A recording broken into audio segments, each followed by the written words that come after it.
el orden de Dios funciona. Y cada vez que yo tengo la oportunidad de saludar a matrimonios que están celebrando su aniversario o esto, lo hago de la manera más espontánea que puedo. A veces parece extraño que saludo a personas con las que no tengo mucha cercanía, pero celebro su matrimonio. Alguien que pone allí en el Face que están celebrando su matrimonio y aparentemente no tenemos una gran amistad, pero yo les digo felicidades, Dios les bendiga, porque lo que yo celebro no es solamente que una pareja esté de fiesta porque están cumpliendo un año más de casados. En realidad yo celebro que cada pareja que logra perseverar en sus votos es una evidencia de que el orden de Dios sí funciona. Que funciona en verdad y que funciona bien. Y este es un asunto que a mí en lo particular me interesa porque en principio como pastor me preocupa por qué en nuestras iglesias la gente se sigue divorciando. ¿Por qué la gente sigue pensando que los estilos de vida que el mundo propone parecieran ser más eficaces que lo que la palabra de Dios ordena hacer? Y es por eso que en algunas ocasiones las personas dejan de creer en el matrimonio y llegan al punto, incluso gente que se dice de iglesia, gente que se dice cristiana, llegan al punto de cuestionar que el matrimonio esté vigente o que el matrimonio funcione.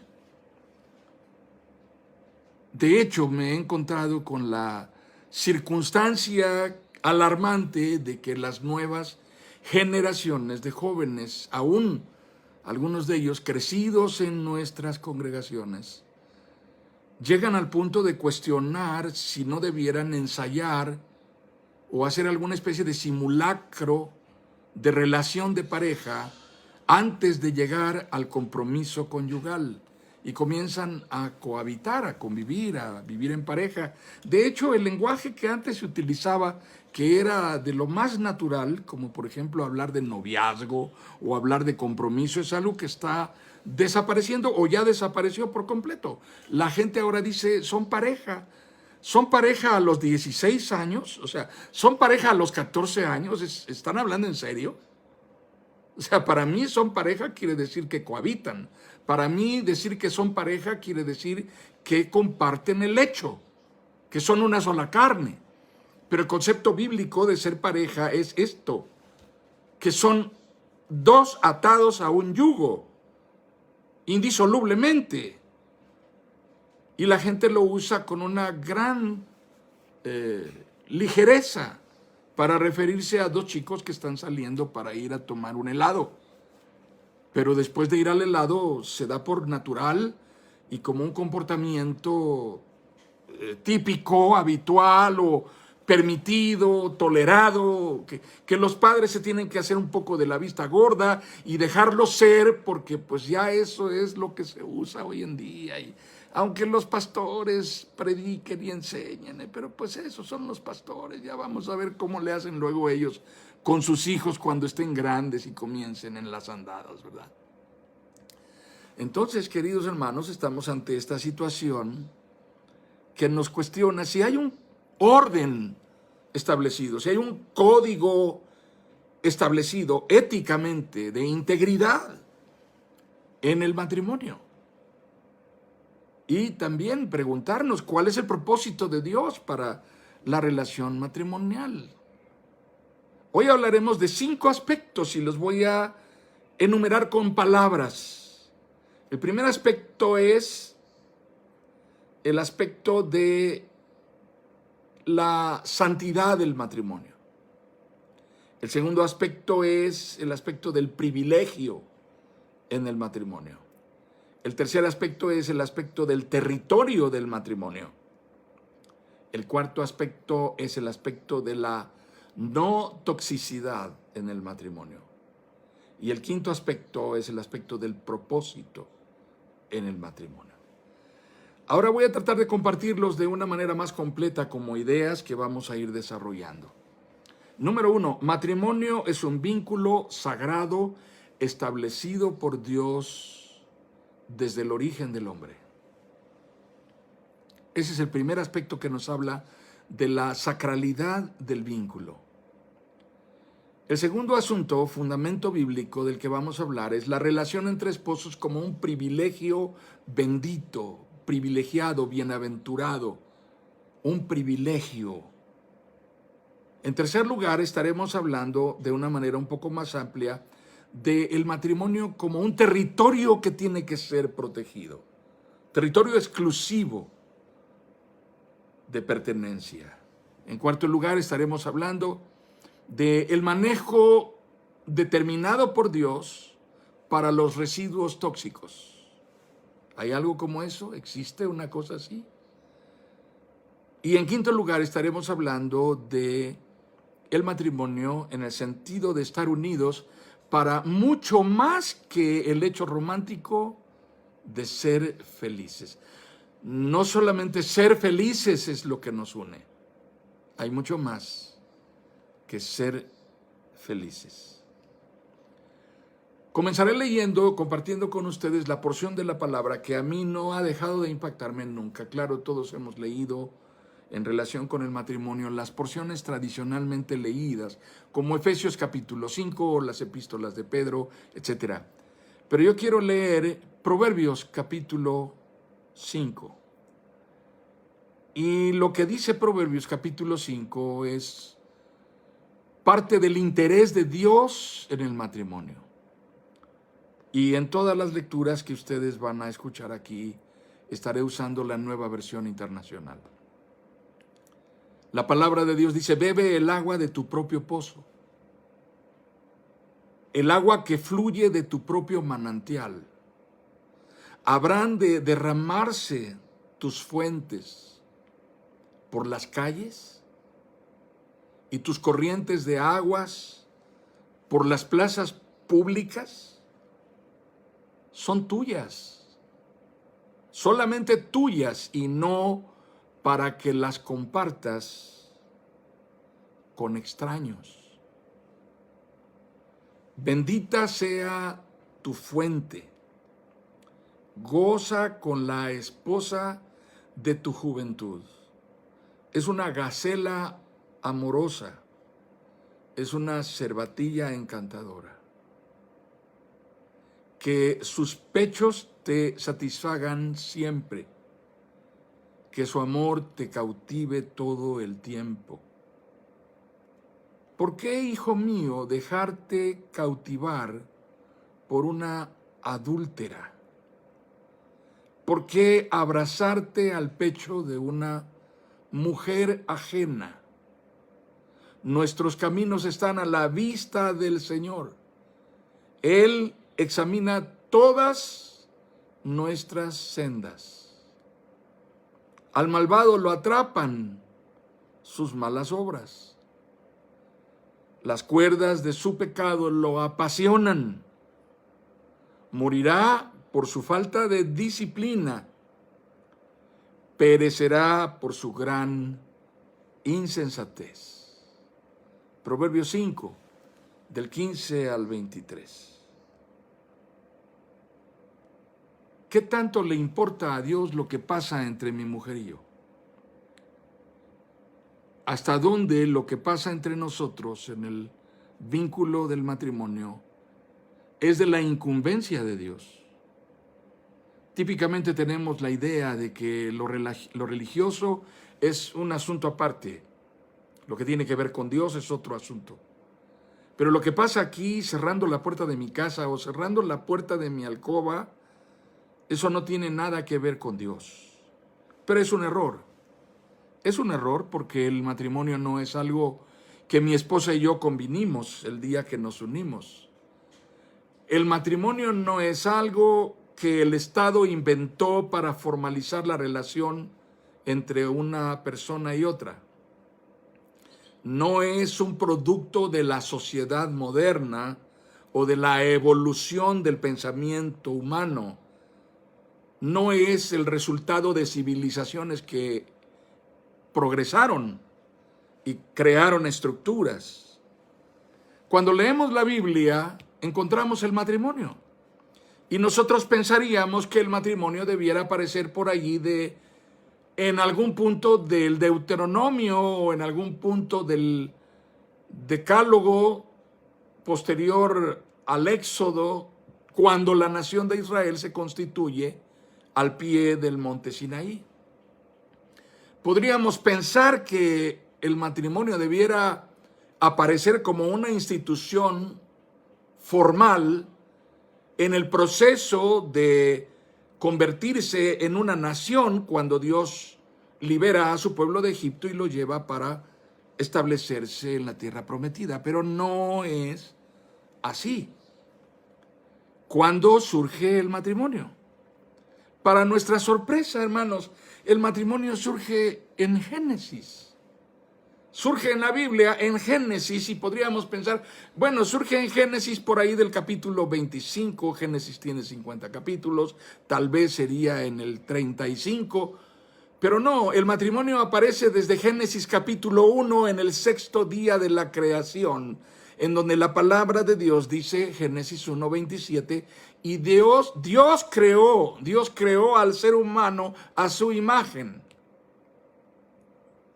Lo creó a imagen de Dios, hombre y mujer los creó. Quiero que por favor subrayen esta expresión. Los creó a imagen de Dios, hombre y mujer los creó. Esto es fundamental, es esencial tenerlo presente antes de avanzar. Luego dice, y los bendijo. Yo veo matrimonio allí. Yo veo a Dios instituyendo un orden para la relación entre estos dos. Yo veo en el corazón de Dios un propósito para que estos dos, que son idénticos en dignidad, ¿ven por qué les dije pongan interés en esto? Estos dos que fueron creados con idénticas dignidades, ni uno es más que el otro, ni el otro es menos que el otro. Ambos creados a la imagen de Dios. No hay jerarquías entre estos dos, son iguales a los ojos de Dios. Dios se ha determinado a tratar con ambos por igual, con la misma idéntica dignidad de ser criaturas hechas a su imagen, porque antes de formar el vínculo entre ellos dos, Dios los creó a su imagen. Yo sé que alguien va ahora a citar Génesis capítulo 2. No vayan tan rápido, por favor. El pasaje fundacional de la creación es este. Y esta es la llave de interpretación para entender y discernir el propósito de Dios en la creación del hombre y en la institución de la familia. Así que cuando leemos esto, los creó a imagen de Dios, hombre y mujer los creó, y los bendijo. Estamos entendiendo cuál es el orden de Dios, con puntualidad. Y luego Dios les da rumbo. Es decir, no los creó y los unió con bendición para que se dedicaran a vacacionar en el Edén. Y los bendijo con estas palabras: sean fructíferos y multiplíquense. Llenen la tierra y sométanla. Dominen a los peces del mar y a las aves del cielo y a todos los reptiles que se arrastran por el suelo. Interesante, ¿verdad? Génesis 1, 27 y 28. Así que tiene sentido entender que el matrimonio es un vínculo sagrado, porque el sentido sagrado del matrimonio se deriva de quién lo establece. Cuando vamos nosotros un poco más adelante a Génesis capítulo 2, encontramos una narración de la creación que tiene un propósito diferente a la narrativa de Génesis 1.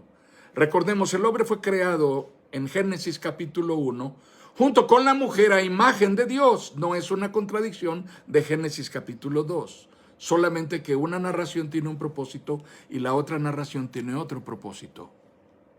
la narración de Génesis 1, para dejar puntualmente establecido por qué Dios puso una narración del sexto día, cómo concluye su obra de creación antes de reposar, creando al hombre a su imagen y a su semejanza, y estableciendo el vínculo que será el fundamento de la sociedad humana y de la civilización. Pero cuando vamos a Génesis 2, el propósito de esta narración nos orienta a otro enfoque. Leo la palabra. Luego Dios el Señor dijo, no es bueno que el hombre esté solo. Voy a hacerle ayuda, una ayuda idónea, una ayuda adecuada. No es bueno que el hombre esté solo. Voy a hacerle una ayuda adecuada. Entonces Dios el Señor hizo que el hombre cayera en un sueño profundo. Y mientras éste dormía, le sacó una costilla y le cerró la herida. De la costilla que le había quitado al hombre, Dios, el Señor, hizo una mujer y se la presentó al hombre. Hizo una mujer de la costilla y se la presentó al hombre, el cual exclamó, ¡Aleluya! ¡Gloria a Dios! Bendito sea el Señor. Esta sí es hueso de mis huesos y carne de mi carne. Se llamará mujer, porque del hombre fue sacada. Por eso el hombre dejará a su padre y a su madre y se une a su mujer, y los dos se funden en un solo ser. En ese tiempo el hombre y la mujer estaban desnudos, pero ninguno de los dos sentía vergüenza. Génesis 2, versículos 18, 21 al 25. Tiene sentido, ¿por qué? Porque el propósito de la primera narración de la creación del hombre nos establece los términos del vínculo entre la criatura y el creador. Ojo, esto es muy importante, tiene un trasfondo teológico que le da solidez a nuestra comprensión de la naturaleza humana y a nuestra comprensión de la naturaleza o el carácter del vínculo del matrimonio. Si entendemos esto, entenderemos muchas otras cosas más a lo largo de toda la Biblia. Entonces, cuando entendemos Génesis capítulo 1, la narración 27 en adelante, acerca de la creación del hombre, estamos estableciendo la narración fundacional de la creación y el origen de la institución familiar, determinado así por Dios, el hombre y su creador, el hombre y el mundo que lo rodea, comenzando por la familia, el matrimonio, y después de eso el resto de la creación. Esto es algo sagrado, hermanos. Esto no es algo común. Esto no es una cosa ligera, no es cualquier cosa. Para Dios no lo es. Esto para Dios es sagrado y es lo que Dios hace al concluir su obra de creación. Porque lo que sigue después de la narración de la creación del hombre en Génesis 1 es, y vio Dios que todo lo que había hecho era bueno, era muy bueno. Y fue el sexto día. Pero cuando llegamos a Génesis capítulo 2, estamos ante el sentido de identidad. Ojo, porque este es el propósito de Génesis 2. No pierdan el hilo de estas ideas. Génesis capítulo 2 tiene el propósito de que el hombre reconozca en la mujer a su igual. Sí, el hombre no despertó y dijo, ¿este animal qué será? El hombre despertó y dijo, esta es idéntica a mí. esta tiene la misma dignidad que yo.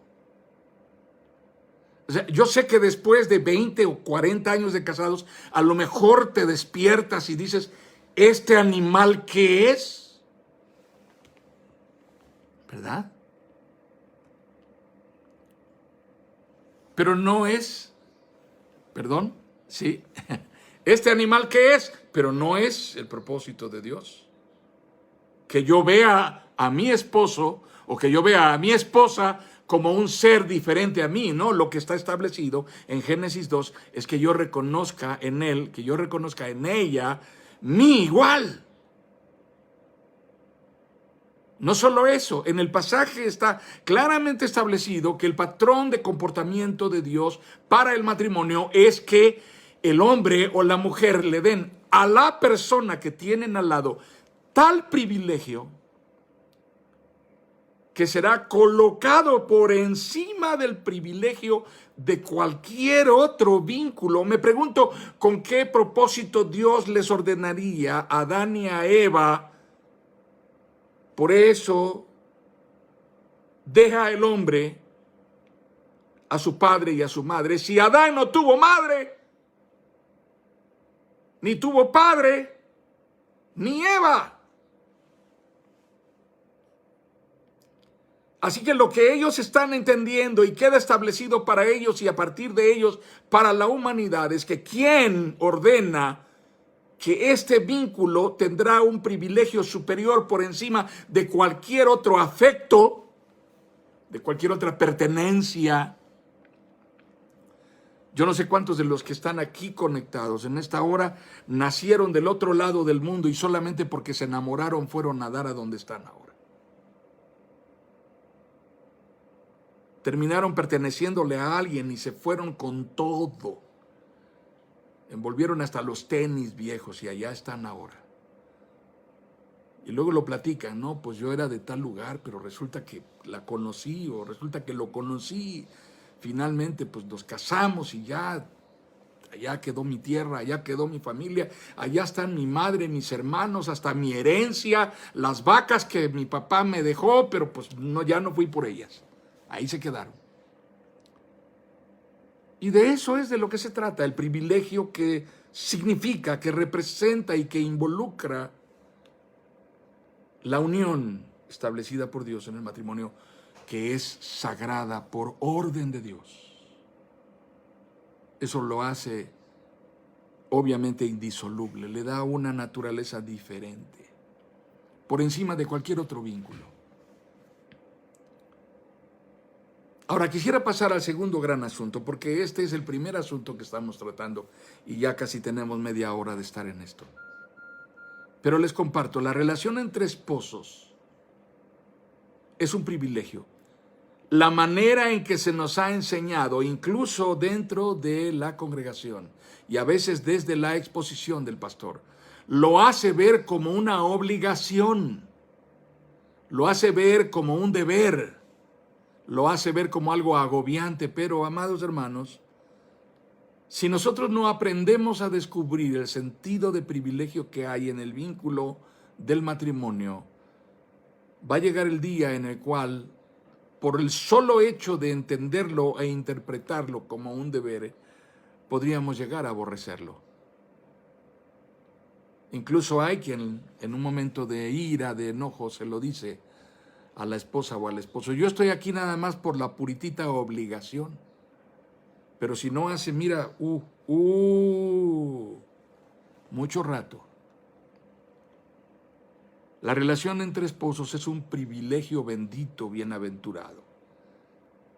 Dice la palabra del Señor, y esto es lo que el apóstol Pablo puntualiza: pero en vista de tanta inmoralidad, cada hombre debe tener su propia esposa y cada mujer su propio esposo. El hombre debe cumplir su deber conyugal con su esposa. E igualmente la mujer con su esposo. Y ahora me pregunto, ¿cuál es el deber conyugal? ¿Con qué tiene que ver el deber conyugal? Y el apóstol Pablo continúa ampliando esta idea que está exponiendo. La mujer ya no tiene derechos sobre su propio cuerpo, sino su esposo. Tampoco el hombre tiene derechos sobre su propio cuerpo, sino su esposa. No se nieguen el uno al otro. Me pregunto, con este afán de hacer prevalecer los derechos humanos hoy día, ¿qué importancia tiene lo que dice aquí la palabra de Dios en esta porción que estoy leyendo de 1 a los Corintios capítulo 7?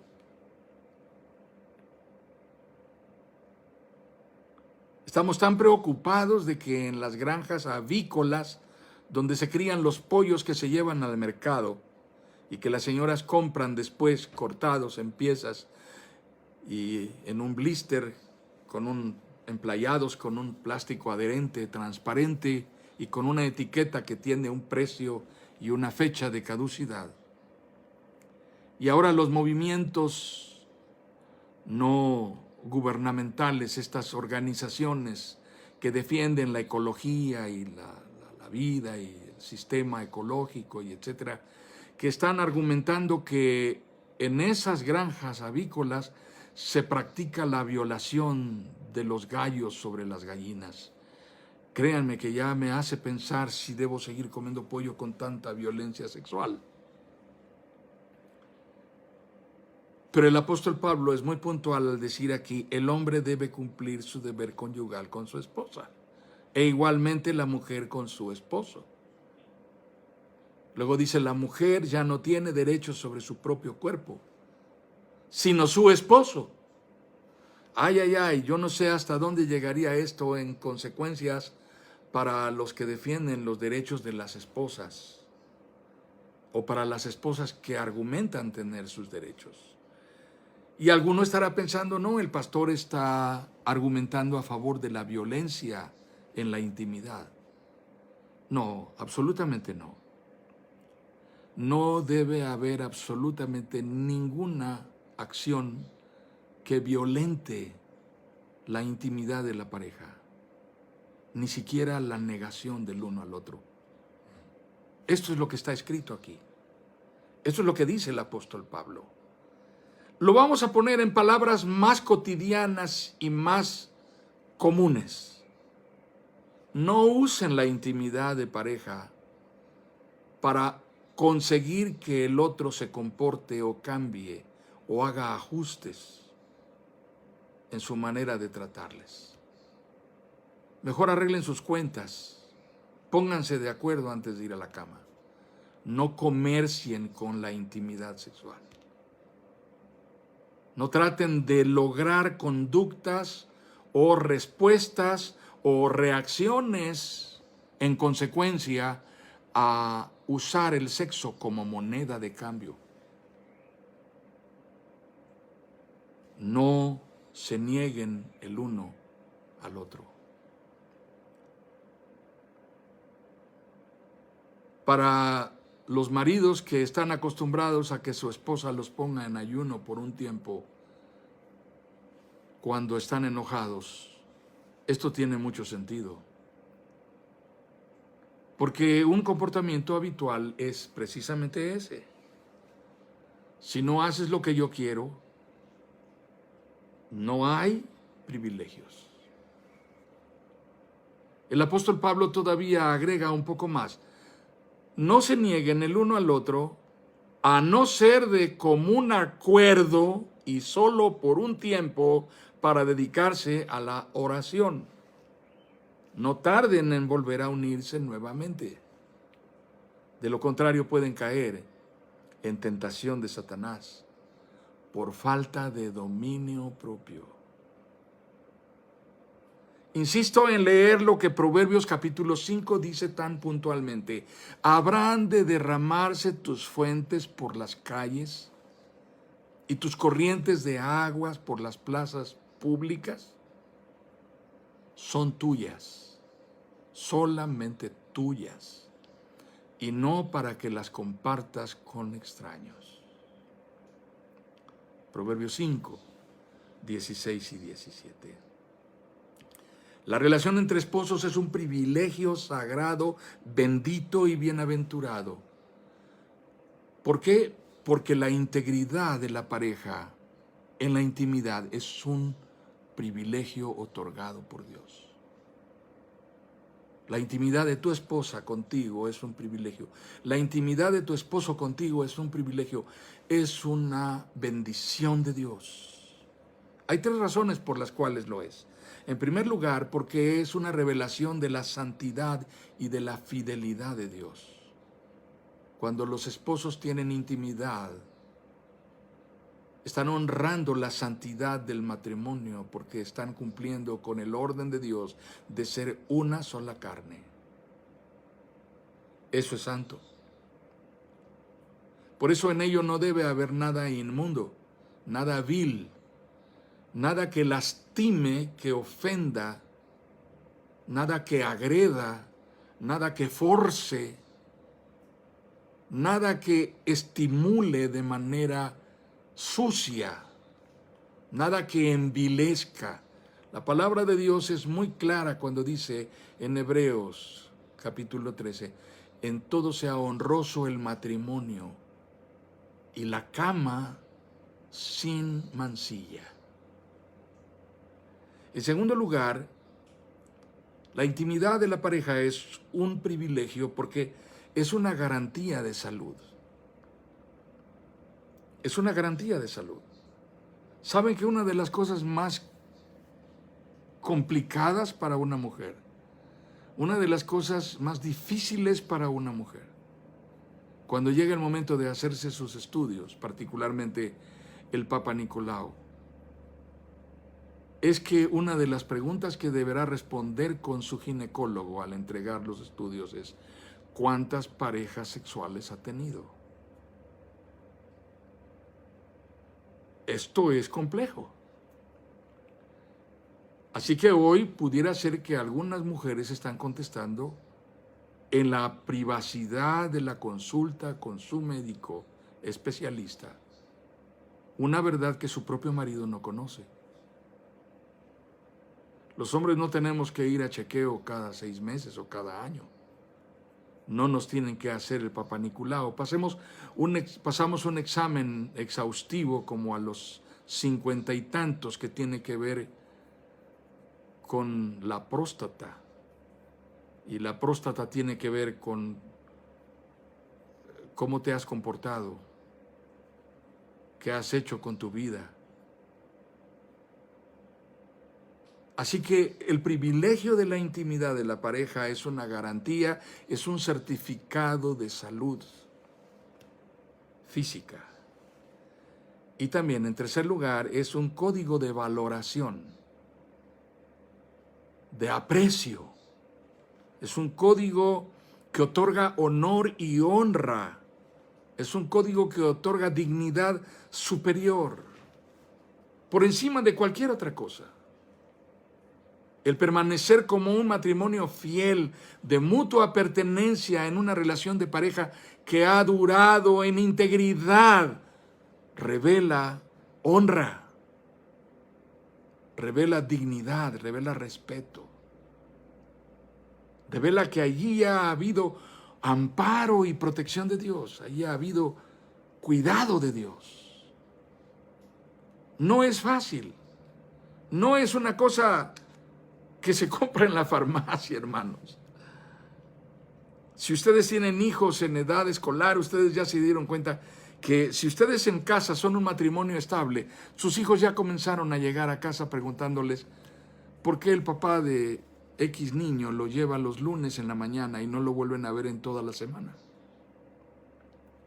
¿Por qué hay un niño que llega a la escuela llevando mucho dinero los lunes en la mañana?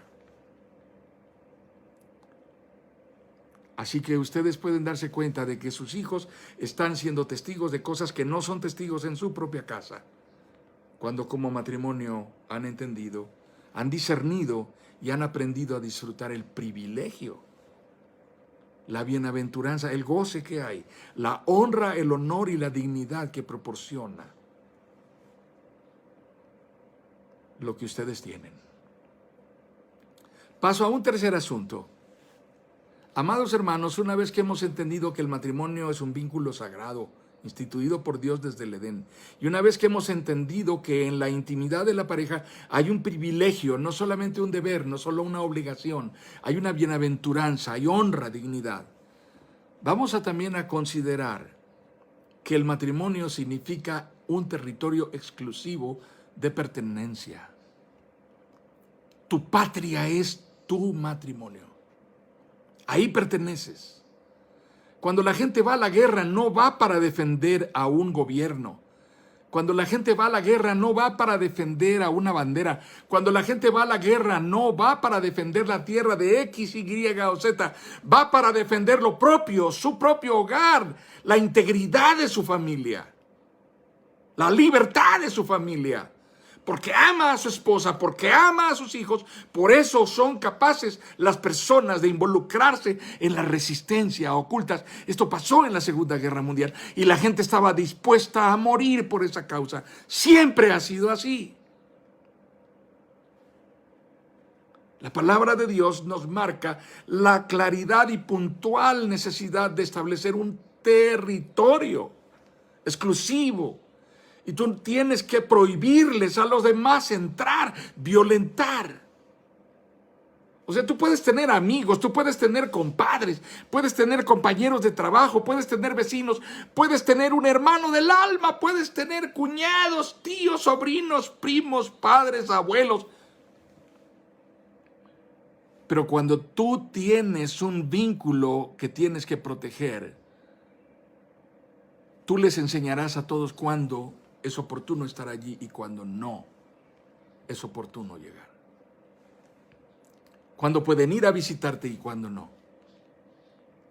No es sano que alguien esté allí y que permanezca allí y que no parezca pasar nada. Eso no es normal. Tú tienes que marcar la distancia y tienes que decir, por favor, no vengas sin antes avisar, porque nosotros los sábados dormimos hasta tarde y nos dan las 2 de la tarde andando en calzones por la casa. No vengas.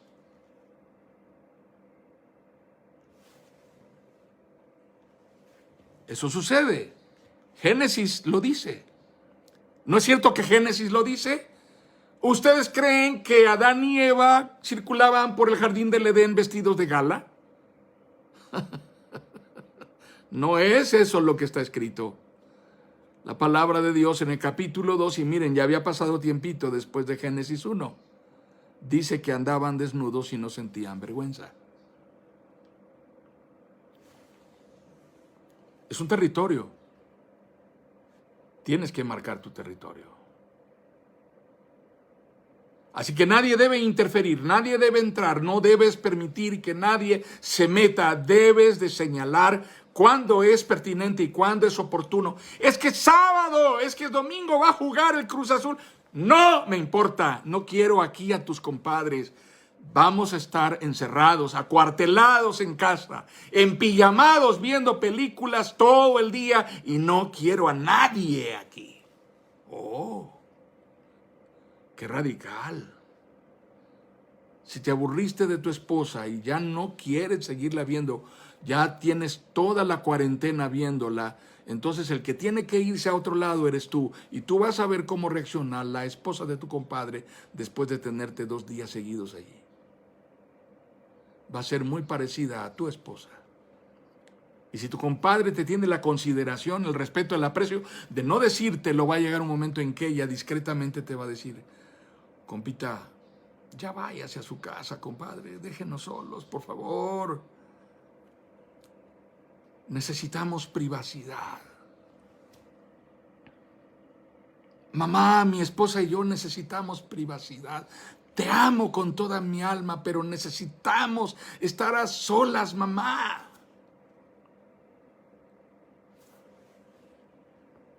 Si ustedes no han entendido esto, se van a dar cuenta, hermanos, de que va a llegar un día en el cual ustedes van a estar en una condición que va a ser muy comprometedora y su niño de 6 o de 8 años va a entrar a la recámara inocentemente con un peluche en la mano, buscando a dónde arrimarse en medio de ustedes dos, y cuando los vea les va a preguntar: ¿qué están haciendo?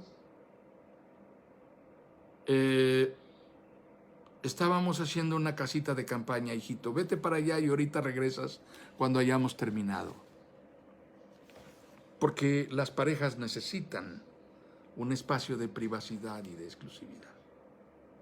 Es un territorio, es bíblico.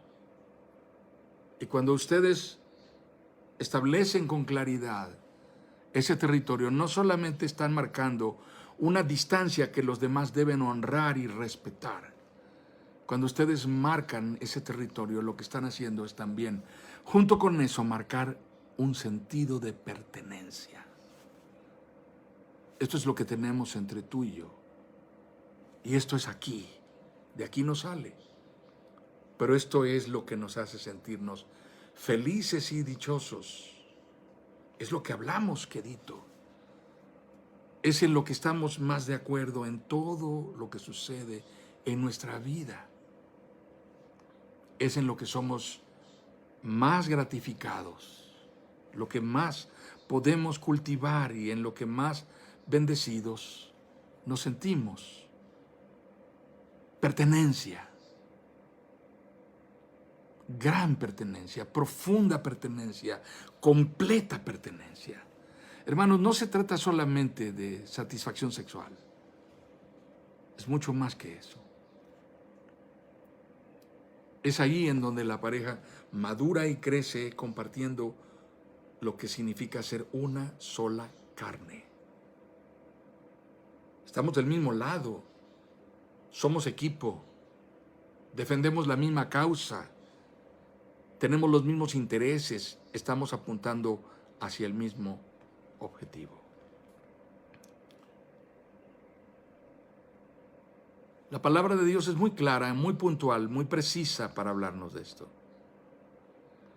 Y hay 3 aspectos de este vínculo indisoluble que debemos privilegiar. Quiero mencionarlos. En primer lugar, es una revelación del carácter y la naturaleza de Dios. Este matrimonio es una revelación del carácter y la naturaleza de Dios. Es una revelación, en segundo lugar, del gobierno, el orden, la autoridad de Dios para la sociedad, para la iglesia, para el mundo. En tercer lugar, es un código de preservación del género humano. Es como la creación de Dios, de manera legítima, de manera digna y honorable, se preserva. Cada nacido de ustedes marca un espacio de soberanía de Dios, porque nace a imagen de Dios. Y es algo que ustedes vivieron, procrearon, engendraron, gestaron, cuidaron, protegieron, educaron. Es un territorio. Y hay que protegerlo, hay que defenderlo. Paso al cuarto aspecto. Dios determina cómo debemos manejar los residuos tóxicos, hermanos. Todas las parejas tenemos residuos tóxicos. Nosotros debemos saberlo, porque la relación de pareja también es en alguna forma una revelación de cómo funciona nuestro cuerpo.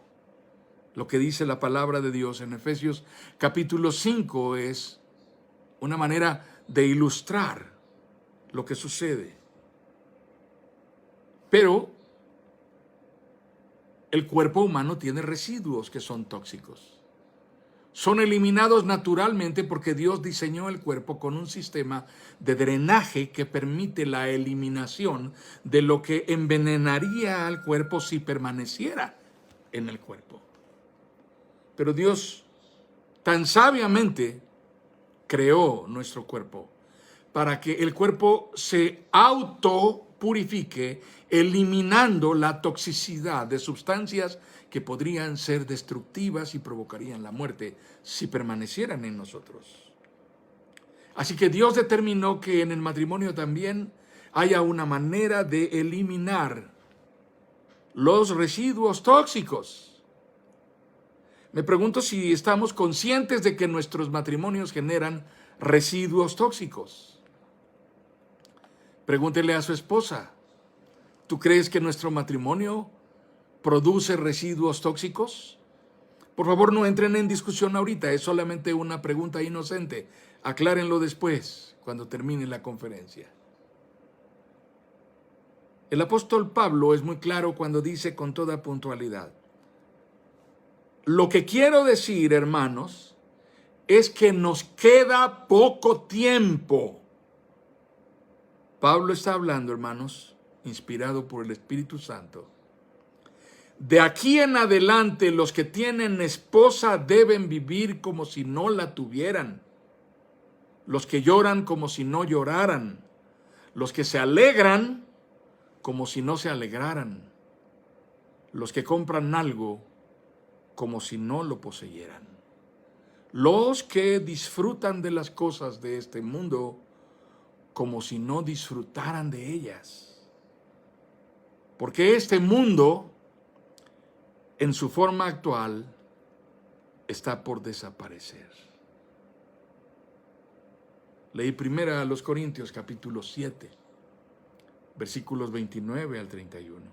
Me pregunto qué tan conscientes estamos de esta realidad. Cuando los matrimonios pierden su tiempo en desgastarse por diferencias que han sostenido por años. Cuando a los 20 años de casados escuchas reclamaciones de cuando eran novios y todavía son cosas no resueltas al cabo de décadas. Y te preguntas, ¿cómo es posible que se dicen cristianos y nunca aprendieron a resolver estas cosas? Dios ha determinado cómo manejar los residuos tóxicos. Amados hermanos, preguntémonos, ¿cuál es la eficacia de nuestra adoración a Dios? ¿Cuál es la eficacia de nuestra oración a Dios mientras guardamos cuentas pendientes? ¿Cuál es la eficacia de un pastorado? ¿Cuál es la eficacia de un apostolado? Cuando de repente sale a la luz algo que nadie parecía darse cuenta. Se divorciaron. Ahora están peleando por los millones. Ella ya puso su propia iglesia. No vayan a pensar que estoy hablando de alguien conocido. No, absolutamente. Es una cosa que pasa con mucha frecuencia. ¿Cuál es la eficacia de nuestra adoración y de nuestra oración si vivimos guardando cuentas pendientes? El apóstol Pablo ha sido puntual en lo que nos ha dicho. El tiempo se acorta.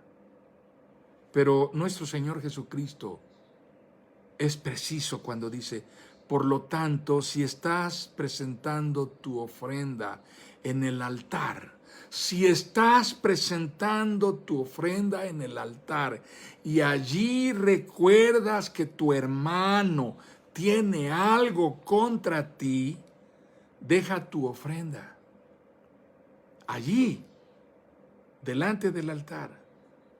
Ve primero y reconcíliate con tu hermano. Luego vuelve y presenta tu ofrenda.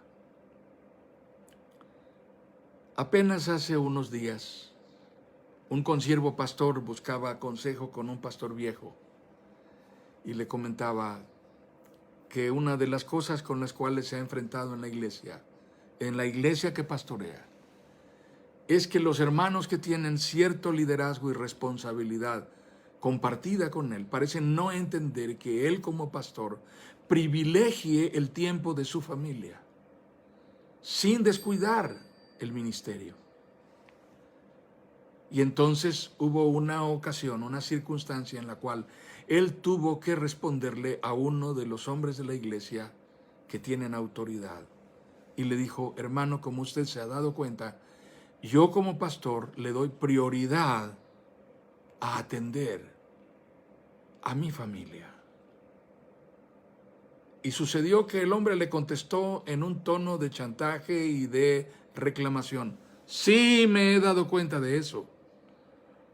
Como si el hecho de que este pastor, que es joven, que tiene un matrimonio reciente y que tiene 2 niños pequeños en su casa y están esperando un tercer bebé, estuviera haciendo algo malo para ocuparse de su familia con prioridad.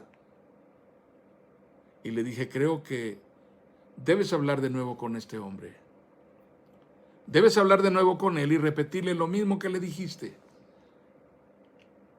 Porque él cree que lo que tú estás haciendo está mal. Y cuando hables con él de nuevo y le dejes saber esto, reiterándole lo que ya le dijiste, necesitas agregar. La razón por la cual hago esto, hermano, es la siguiente. Yo no soy médico, no soy un profesor, no soy un abogado, no soy un ingeniero que construye casas. No soy un mecánico que repara automóviles. Soy un ministro de Jesucristo. Si mi ministerio es importante y si mi ministerio puede tener cierta autoridad, porque la palabra de Dios así lo dice, es porque el Señor sostiene mi vida en integridad. Si mi matrimonio fracasa, no tengo nada por lo cual pueda yo pararme en el púlpito para enseñar a la iglesia. Si yo fuera ingeniero, seguiría construyendo casas. Si fuera profesor, sería el mismo profesor dando clases de aritmética o de lenguaje. Si fuera médico, seguiría atendiendo pacientes. Y a nadie le importaría si vivo bien o si vivo mal. Si me divorcié, me volví a casar 3, 4 veces, a nadie le importa si tengo hijos solamente con mi esposa o he regado hijos por aquí o por allá. La integridad de mi vida no le importa a nadie si yo soy un profesional eficiente, pero soy un siervo de Dios y por lo tanto a mí la iglesia tiene la obligación de sostenerme para vivir en integridad y dar un testimonio con autoridad moral. De lo contrario, no sirvo. No tengo nada que hacer en el púlpito. Así que no sirve que tengamos cuentas pendientes. Tenemos que arreglar nuestras cuentas. Tenemos que manejar nuestros residuos tóxicos. Tenemos que salir de lo que compromete nuestra comunión. Tenemos que desechar lo que envenena nuestra relación. Dios ha determinado manejar con sensatez, con sabiduría, con dominio propio nuestros residuos tóxicos. Amados hermanos, cabos sueltos en nuestros vínculos más entrañables y más cercanos significarán que no podemos orar con libertad. Por lo menos eso es lo que nuestro Señor Jesucristo enseñó. No podemos ministrar con autoridad. Si tenemos cabos sueltos en nuestra relación de matrimonio, no tenemos autoridad como hijos de Dios. Nuestro Señor Jesucristo dijo puntualmente, porque si perdonan a otros, fíjese cómo lo dice Jesús. El Señor Jesucristo dice, porque si perdonan a otros sus ofensas, también los perdonará a ustedes su Padre Celestial. Pero si no perdonan a otros sus ofensas, tampoco su Padre les perdonará a ustedes las suyas. Oh, qué categórico esto. Me pregunto, ¿quiénes serán los otros de los que nuestro Señor Jesús habla? ¿Se referirá a los vecinos? ¿Se referirá a los parientes? ¿Se referirá a algún compañero de trabajo, al jefe? ¿Se referirá a algún hermano de la congregación? Porque si perdonan a otros, me pregunto a veces, amados hermanos, ¿por qué será que cuando leemos el Evangelio de Jesucristo, no en las consonantes que son difíciles de entender, los niños no aprenden las consonantes en principio, solo las vocales? Y las vocales, que son lo más esencial, es en donde frecuentemente reprobamos. Cuando leemos el Evangelio de Jesucristo en las vocales, en donde se nos enseña que hay dos mandamientos, uno por encima del otro. El primero, amarás al Señor tu Dios con todo tu corazón, con todas tus fuerzas, con toda tu alma y tu mente. Este es el primero y más grande mandamiento, y el segundo es semejante a este: a tu prójimo como a ti mismo. ¿Qué es lo que nos impide? ¿Qué es lo que no nos permite ver que nuestro prójimo comienza allí, en donde está mi esposa, en donde está mi esposo? Por favor, voltéate y dile a tu esposo: ¿tú eres mi prójimo? Pregúntale a tu esposa: ¿tú eres mi prójima? Y nuestro Señor Jesucristo ni siquiera menciona al prójimo. Dice en Mateo 6, porque si perdonan a otros. ¿Cómo puedes tener la capacidad de perdonar a otros y no a tu esposo o a tu esposa? Les hablaba de un matrimonio que ministraban y tenían mucha influencia, y finalmente anunciaron que se divorciaban, y ahora cada quien tiene su iglesia y esta historia. Me pregunto si fue real ese argumento que usaron de que la relación llegó a un punto en que ya no había ninguna conciliación. Si esa fue la conclusión, entonces quiere decir que el orden de Dios no funciona. ¿Quién falló? ¿Falló el orden de Dios o falló nuestra manera de aplicar el orden de Dios? Yo no creo que Dios falle, hermanos. No es eso lo que dice la Biblia. Cuando le preguntaron a Jesús por qué Moisés les permitió dar carta de divorcio, nuestro Señor Jesucristo fue muy puntual en la respuesta y dijo: por la dureza de su corazón. Es real. El problema radica, amados hermanos, por favor, estamos casi entrando en la ruta final para concluir cosas. Y esta es la idea preliminar antes de concluir. Solamente nos falta un asunto más. Pero antes de terminar este punto cuarto, el problema radica en cómo manejamos la ofensa.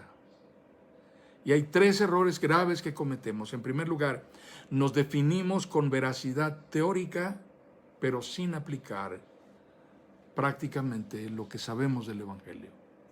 Es decir, teóricamente somos ciertos, veraces y puntuales, pero a la hora de la práctica fallamos. Me la debes y me la vas a pagar.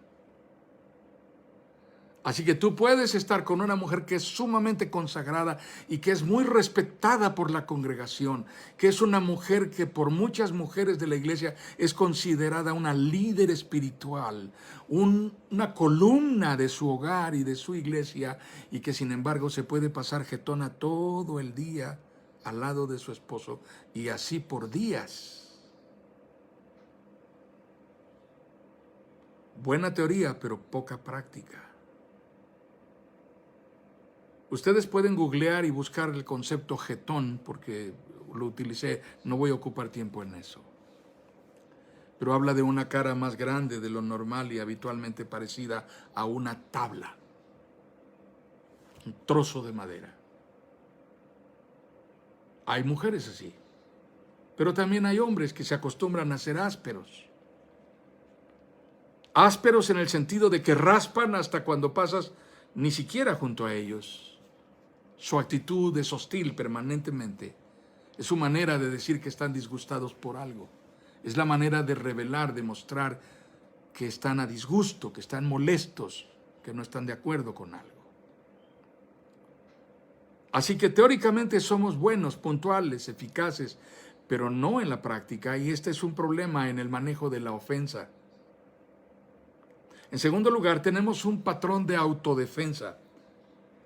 Un patrón de agresión como respuesta espontánea, gratuita y por definición. Lo que sea, voy a gritar para que los demás se retiren y me den mi espacio.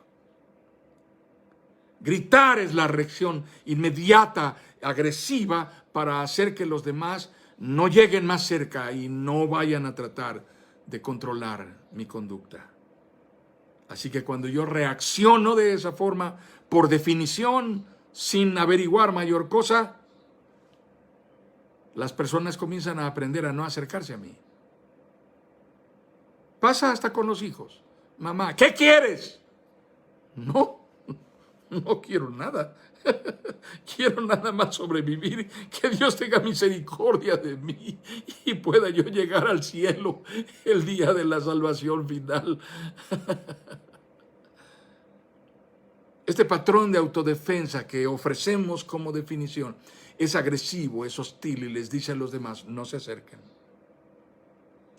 ¿Cómo funciona esto en el manejo de la ofensa?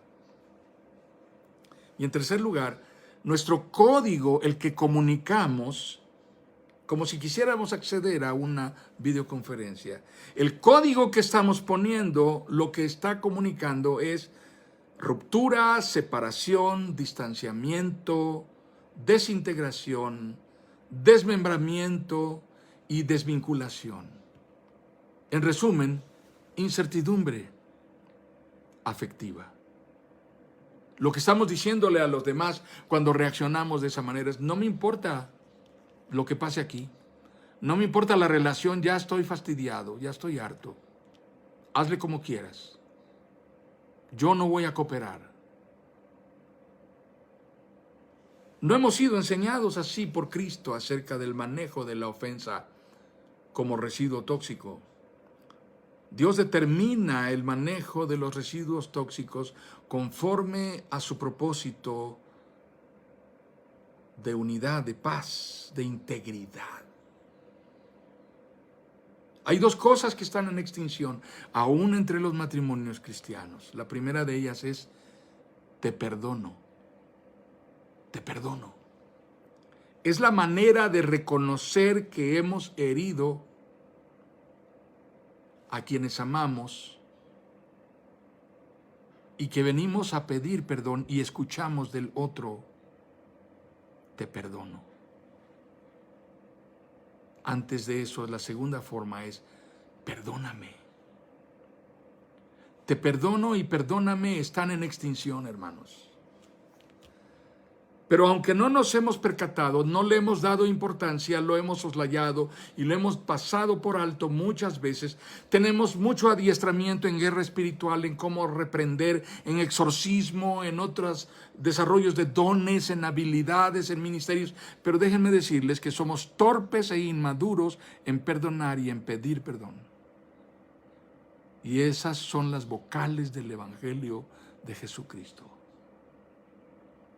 Algunos presumiríamos que ya estamos en la universidad, pero no sabemos cuánto es 2 y 2. Te perdono está en extinción, perdóname está en extinción. Cuando decimos te perdono es como honramos a Dios siendo un reflejo de su misericordia. Cuando decimos perdóname es la manera de reconocer que hemos herido a los que amamos. Pero cuando pedimos perdón o cuando decimos te perdono, comunicamos certidumbre afectiva. Comunicamos que esto no es un ensayo, que esto no es un simulacro, que esto está determinado a permanecer, que esto no va a romper nuestra palabra, nuestro voto, nuestro vínculo indisoluble, sagrado, privilegiado, establecido por Dios para integridad y bendición. Finalmente, no estamos casados para ser felices, hermanos. O sea, está bien oír eso en telenovelas, en comedias de televisión. Está bien oír eso en cuentos de hadas, en cuentos infantiles, y se casaron y fueron felices. Pero en la realidad, mirémonos unos a otros y veamos, se casaron y tuvieron hijos. Se casaron y comenzaron a llegar las facturas. Se casaron y comenzaron a pagar renta. Se casaron y comenzaron a vivir cambios y trastornos. Se casaron y comenzaron a pelear. Cuando eran novios no peleaban. Se casaron y dejaron de hablarse. Cuando eran novios se pasaban hasta las 2 de la mañana hablando por teléfono. A veces los tenían que echar de la casa de la novia porque no se querían ir. ¿Qué pasó? La verdad es que el propósito del matrimonio está establecido por Dios desde el Génesis. Observen, por favor, no hay una sola palabra en Génesis capítulo 1 que diga, sean felices.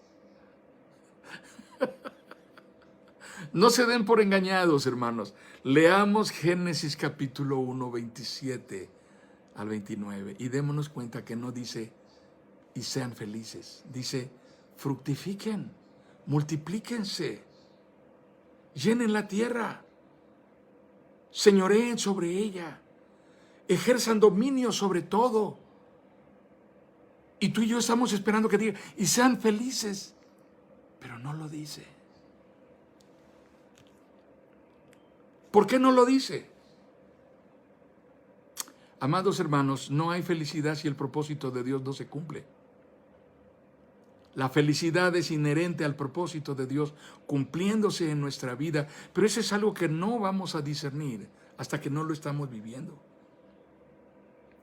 Esa es la razón por la cual las parejas viven procesos que son más venturosos y otros menos venturosos.